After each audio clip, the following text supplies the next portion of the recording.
given moment, 100,000 people are playing this game. EverQuest. Susan Spencer investigates. Is there a growing obsession online? Sean quit his job to keep on playing. Then he made a deadly decision. It wasn't a game anymore. Liz says this computer game led her son to a deadly decision. He couldn't stay off it. That's how strong that game is. You can't just get up and walk away.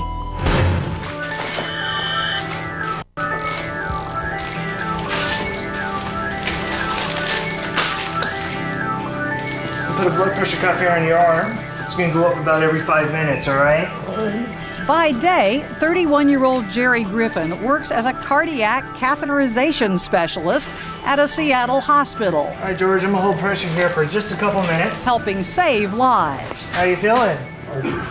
Excellent. Glad to hear that. But by night, in the comfort of home, Jerry Griffin becomes this giant lizard. He's just wailing on him. Who likes to kill things. So he's almost dead. So he's almost dead. So oops, there he goes. He's on it constantly. Jerry's wife, Renee. He has got to play the game the minute he gets in the house. See, he knows. He eats his meals here. That's his table. Is this true? Yeah. Jerry. The imaginary world that consumes Griffin's life is a game, an online role-playing computer game called EverQuest. EverQuest. We got a couple people from Australia. Uh-huh. We have people from England. About 100,000 people around the world are playing it at any given moment. Portland, Missouri, so all over the place. Everyone pays a monthly subscription fee, usually about $13, to get in on the action, joining other made-up characters on wild adventures. So you can pick your face. Okay, there's a nice face. They're sort of online interactive scavenger hunts. You kill enemies and vanquish rivals and overcome obstacles along the way. Whoa, so we're in a tunnel? Right, we're in a tunnel, we're in a cave. But along the way to what? Well, to more EverQuest. This game never ends. No one ever wins. And are we looking for something, or is somebody after us, or oops, somebody just ran by. Yep. The reward is in the play, and that just goes on forever. So you really do have to just play and play and play and play. Yep.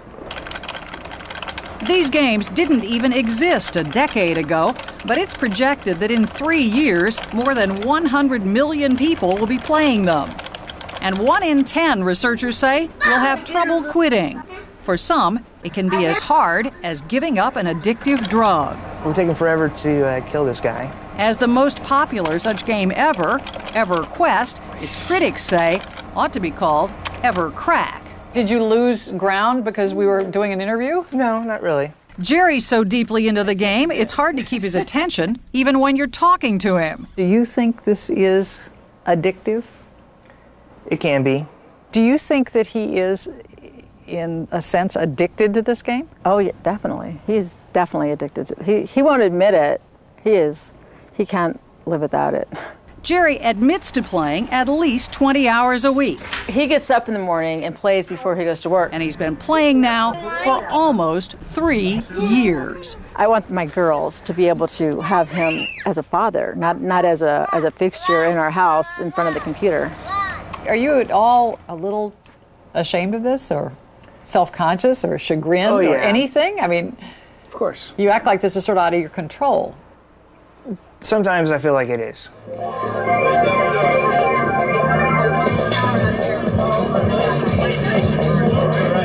It's realistic enough to believe, but it's escapist enough to just relax and have a great time. And I think that's what makes it so horribly addictive. And so much fun, say its biggest fans, hundreds of whom gather 4 times a year for Fan Fair. I'm nobody in real life, but I'm somebody in EverQuest, damn it. I'm addicted to it. We've brought the 4 items you need to make your potion. Here, players meet for a real-life version of the game. We're getting our butt kicked. Thank you very much, Varda. We'll try to solve your puzzle. Thank you.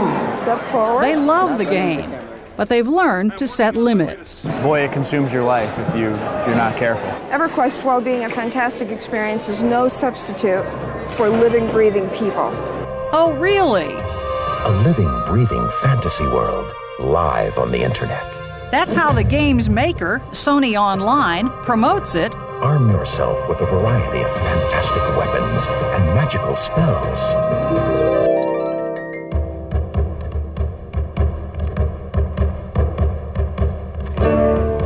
It's easy to see how you might be drawn into the enchanting world of EverQuest and then have trouble ever getting out.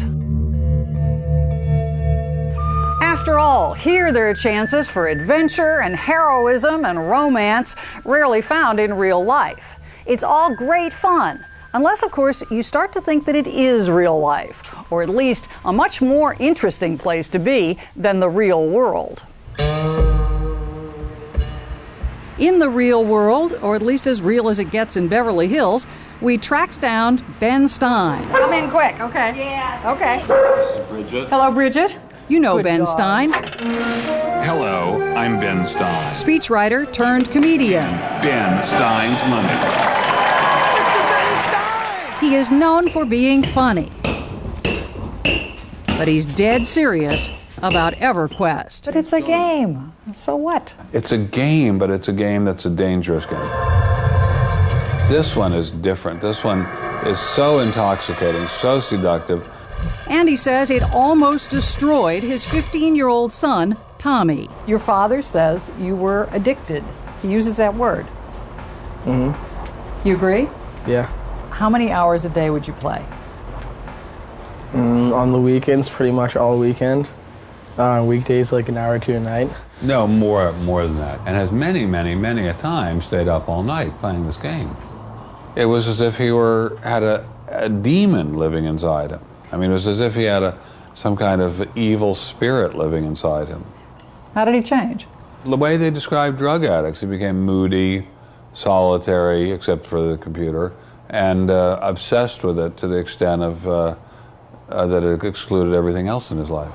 Desperate, the Steins sent him away to boarding school, where such games are not allowed. Finally, it worked, and he became more interested in real life and less interested in the conjured-up fake life on EverQuest.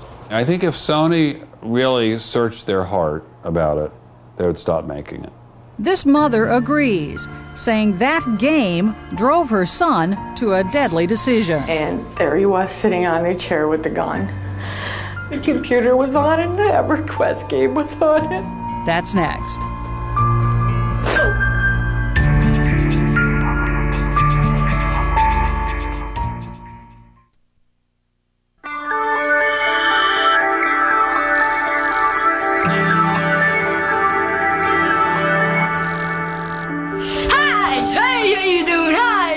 Here's what I do best.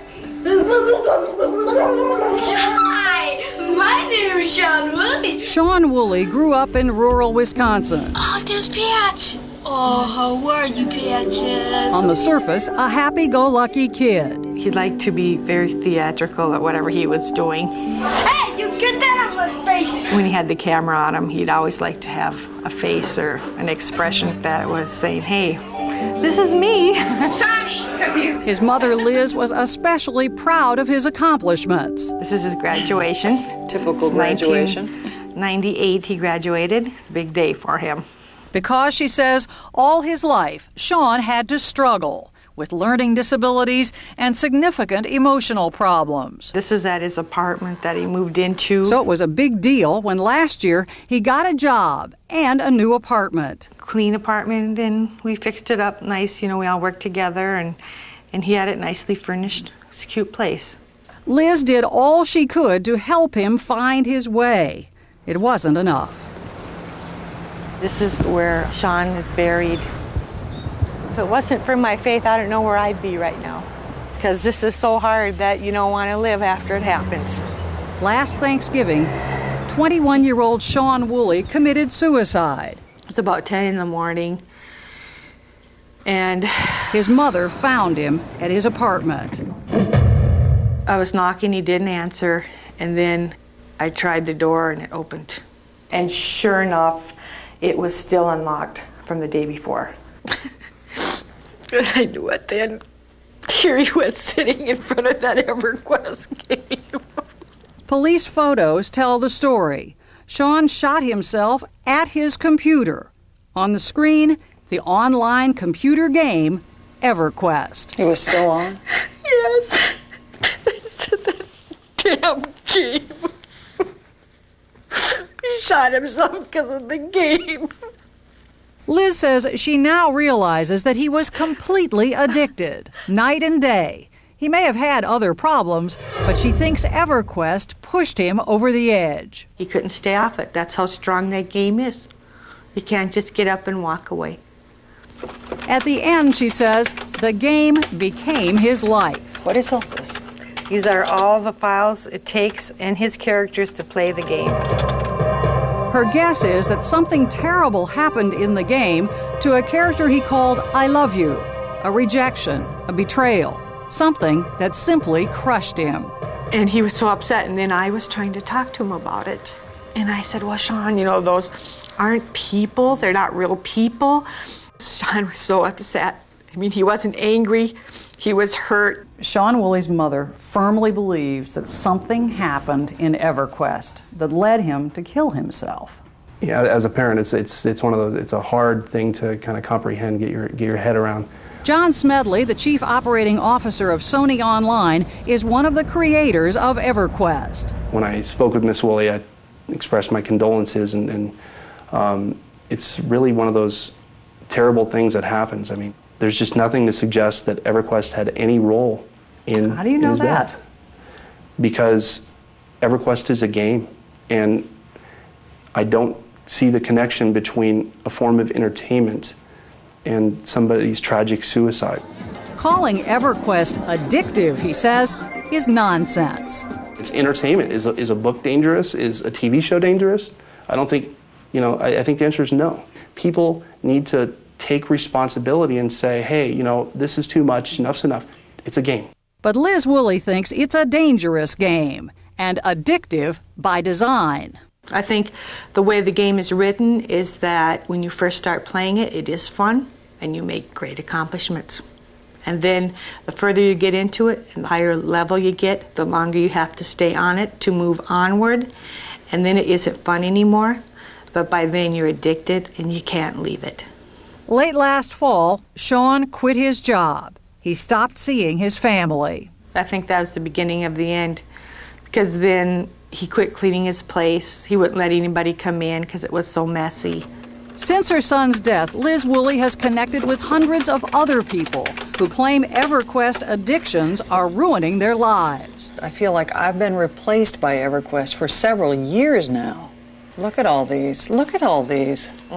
At EverQuest Widows, people simply vent. I just found your group and excited to see I'm not alone. I'm a 23-year-old female from Colorado. My boyfriend has been addicted to EverQuest for about 6 months now.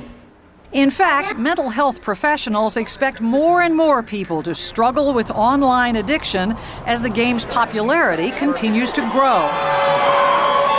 Ben Stein's son, Tommy, finally seems to have kicked the habit. Tommy is a success story. Tommy has gotten less interested in it. The addiction is broken. Jerry Griffin insists he will be able to quit on his own. It's not going to be a big deal for me to quit. Maybe 6 months to a year at the most. Your husband says 6 months to a year, he thinks he'll stop playing. I don't believe it for a minute. How long do you see him playing? I asked him. I said, will this game ever end? And he said no. It all makes Liz Woolley so angry, she's considering suing Sony. People may look at the idea of a lawsuit and say, you know what? This was a grown man. He did this. He chose to play this game. What do you say to that? I say he was addicted to it. And when you're addicted to something, you lose your choice. At the least, she wants Sony to include a warning label, saying that for some people, EverQuest may be a risk. Sony hasn't done that, but following our conversation, John Smedley did order a change, an alarm clock feature, allowing players to set their own time limits. Do you think there's a vulnerable population out there that really should have nothing to do with this? In any form of entertainment, there's going to be people that are going to take things to extremes that maybe they shouldn't. And I don't think there's a role for us in trying to shepherd those people, because how do we identify them?